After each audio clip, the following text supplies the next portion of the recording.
Last century में great smog of London भी हुई, वो काफ़ी देर तक वहाँ पे रही और उसकी काफ़ी ज़्यादा कॉम्प्लिकेशंस बंदों को हुई उस अरसे में। तो उस अरसे में जितनी बड़ी बड़ी बीमारियाँ थी लाइक ब्रोंकियल एस्थमा और जो मुख्तलिफ़ किस्म के कैंसर्स हैं, हाँ। तो उससे भी जो डेथ्स हैं उसका रेट ज़्यादा हो गया। डॉक्टर साहब, ये स्मॉग जो है इसकी वजह से बड़े प्रॉब्लम्स होते हैं। ए स्मॉग है क्या और प्रॉब्लम्स क्या क्या हो सकते हैं इससे? इसमें साहर साहब दो चीज़ों का कॉम्बिनेशन है। This is combination of two things. एक तो स्मोकिंग है और दूसरा जो है फॉग है। This is marriage of convenience, दोनों का इकट्ठा मिला के तो इसको स्मॉग कहते हैं। ठीक है। आम तौर पर ये जो जब स्टार्ट होता है विंटर्स, तो फिर जो है ना वो ये स्टार्ट होती है from November onward up to the January. ये चीज़ जी इन जनवरी ये चीज़ चलती। पाकिस्तान में तो थोड़ी कम है अभी। हाँ। इंडिया में लाइक दिल्ली में बड़ी ज़्यादा होती है। और एक लास्ट सेंचुरी में ग्रेट स्मॉग ऑफ लंदन भी हुई, वो काफ़ी देर तक वहाँ पे रही और उसकी काफ़ी ज़्यादा कॉम्प्लिकेशंस बंदों को हुई उस अरसे में। तो उस अरसे में जितनी बड़ी बड़ी बीमारियाँ थी लाइक ब्रोंकियल एस्थमा और जो मुख्तलिफ़ किस्म के कैंसर्स हैं, हाँ। तो उससे भी जो डेथ्स हैं उसका रेट ज़्यादा हो गया। जो उन्होंने फिगर्स हैं कोई लाइक 7 to 8% इन डिजीज़ में ज़्यादा हो गया। तो डॉक्टर साहब, ये जब स्मॉग के अंदर हम बाहर निकलते हैं और बच्चे भी बाहर निकलते हैं और अगर मास्क उन्होंने नहीं पहना हुआ हो या बड़ों ने मास्क नहीं पहना हुआ हो, तो वो भी इन तमाम चीज़ों के लिए वो एक्सपोजर होता है उनका? नहीं जी, ये तो जो मास्क है ये तो बड़ी ज़रूरी चीज़ है। And particularly after Covid. हमारे यहाँ सिवाय सियासतदानों के कोई मास्क नहीं पहनता।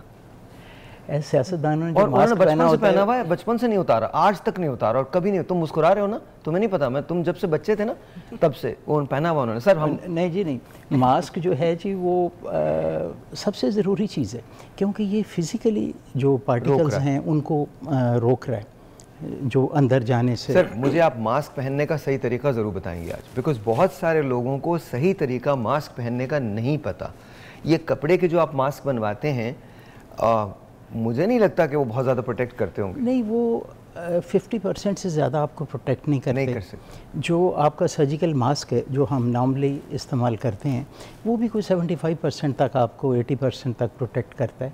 असल मास्क जो है जी वो N95 है। N95 वो जो पूरे का पूरा नाक से लेके आपका जो माउथ है और वो सारी चीज़ें कवर्ड होती हैं। सो 95% वो रोकता है, 2-4% पोल्यूटेंट्स जो हैं वो अंदर चले जाते हैं। अच्छा डॉक्टर साहब, कौन सी बीमारियां इससे हो सकती हैं स्मॉग से? स्मॉग से जी हर बीमारी जो है वो एग्जास्पिरेट हो सकती। जो तो ENT की बीमारियां हैं, नाक कान गले की, उसमें फेरेंजाइटिस बड़ा ज़्यादा हो सकता है, यानी आपके गले की जो बारीक झिल्लियाँ वो फूल जाती हैं, आपको पेन होना शुरू हो जाती है। आपके जो नाक की बीमारियां हैं राइनाइटिस यानी इन्फ्लेमेशन ऑफ मिकोजा, जो बारीक झिल्लियाँ वो फूल जाती हैं। और जो सबसे बड़ी चीज़ है कि जो ब्रोंकियल एस्थमा जिन पेशेंट्स को हैं वो they are the chief sufferers. उनको सबसे ज़्यादा जो होता है वो ब्रोंकियल एस्थमा के पेशेंट्स को होता है, क्योंकि उनको वीजिंग स्टार्ट हो जाती है, शॉर्टनेस ऑफ ब्रेथ हो जाती है, उनको कफ जो है वो स्टार्ट हो जाती है। After every second they keep on coughing, तो उनकी हालत बड़ी ख़राब हो जाती है। सो आई एडवाइस कि जी जो बंदे जिनको ब्रोंकियल एस्थमा या एलर्जीज़, किसी किस्म की एलर्जीज़ हैं, उनको तो इट शुड बी इम्पेरेटिव कि जी वो ना जाएं बाहर, पहले तो अवॉइड करें बाहर जाने से। और अगर जाना, अवॉइड तो नहीं किया जा सकता।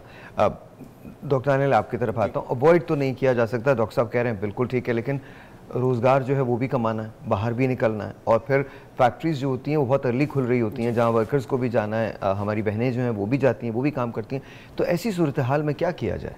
जी अच्छा, सबसे पहले तो जिस तरह डॉक्टर साहब ने बताया और आपने भी इसका कंसर्न रेज़ किया था कि मास्क का यूज़ किया जाए और मास्क के अंदर स्पेशली N95 यूज़ किया जाए, क्योंकि जो PM 2.5 जो एक डस्ट का या एक छोटा पार्टिकल होता है जो कि स्मोक का एक हिस्सा है, जो कि हमारी सांस की नालियों के थ्रू अंदर जाता है और लंग्स में जाके वो इन्फ्लेमेशन कॉज करता है, जिसकी वजह से मेन जो इश्यूज़ आते हैं वो उस पार्टिकुलेट मैटर की वजह से आते हैं। एक तो N95 का इस्तेमाल, दूसरी चीज़ ग्लासेस का इस्तेमाल, कि जो स्मोक ग्लासेस क्योंकि जो स्मोक है इसके अंदर बहुत सारी हैवी गैसेस मौजूद हैं जो कि आईज को इरिटेट करती है। आपने अक्सर देखा होगा कि जो लोग बाहर से सफ़र करके आते हैं उनको आई रेडनेस हो जाती है, आईज में इचिंग होती है, वाटरी आईज होती है, ये उनके म्यूकोजा के साथ जब वो कांटेक्ट होता है हैवी गैसेस का तो उनको ये आती हैं इश्यूज।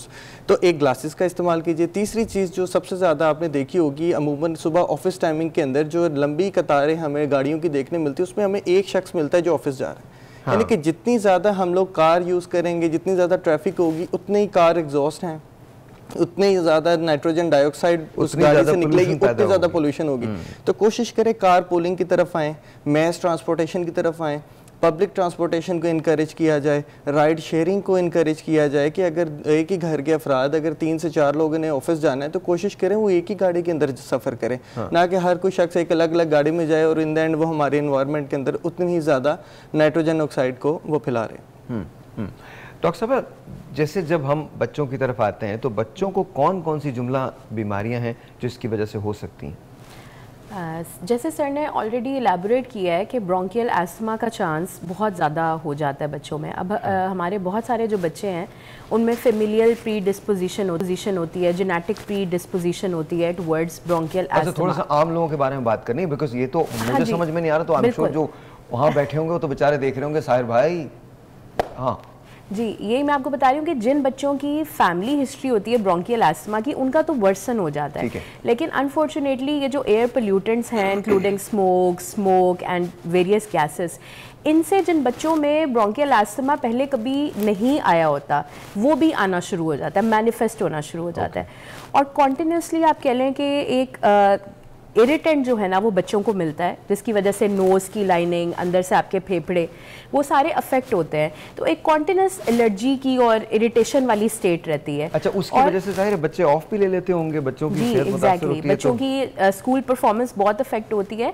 और ये तो हम बात कर रहे हैं कि लंग्स को किस तरह से अफेक्ट करता है स्मोक जो है। इनफैक्ट स्टडीज प्रूव कि बच्चों की डेवलपमेंट में, बच्चों के बिहेवियर जो डेवलप हो रहा होता है, पर्सनैलिटी डेवलप हो रही होती है, वो भी बहुत ज़्यादा अफेक्ट होती है।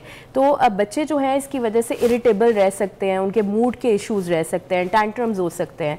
और बच्चे, आपको पता है, उनका ब्रेन जो है वो एक ग्रोइंग स्टेट में होता है, तो डेफिनेटली स्मोक जो है बच्चों की ग्रोथ और डेवलपमेंट उसको भी अफेक्ट करती है। इसके अलावा आइज़ में बहुत इरिटेशन होती है। अच्छा, एक तो ये कि एक एलर्जी की स्टेट रहती है, दूसरा ये कि जो आपके बॉडी के नॉर्मल मैकेनिज्म्स होते हैं ना जो इन्फेक्शंस होने से बचाते हैं, जैसे हमारा नोज़ है या हमारे लंग्स है, उसके अंदर एक प्रोटेक्टिव लेयर होती है, उसकी लाइनिंग जो है ना उसमें प्रोटेक्शन होती है अल्लाह की तरफ से। लेकिन स्मोक जो है उन प्रोटेक्टिव मैकेनिज्म्स को भी स्नप करता है। दैट्स में बच्चे जो है ना वो फिर इन्फेक्शंस बहुत जल्दी कैच करते हैं।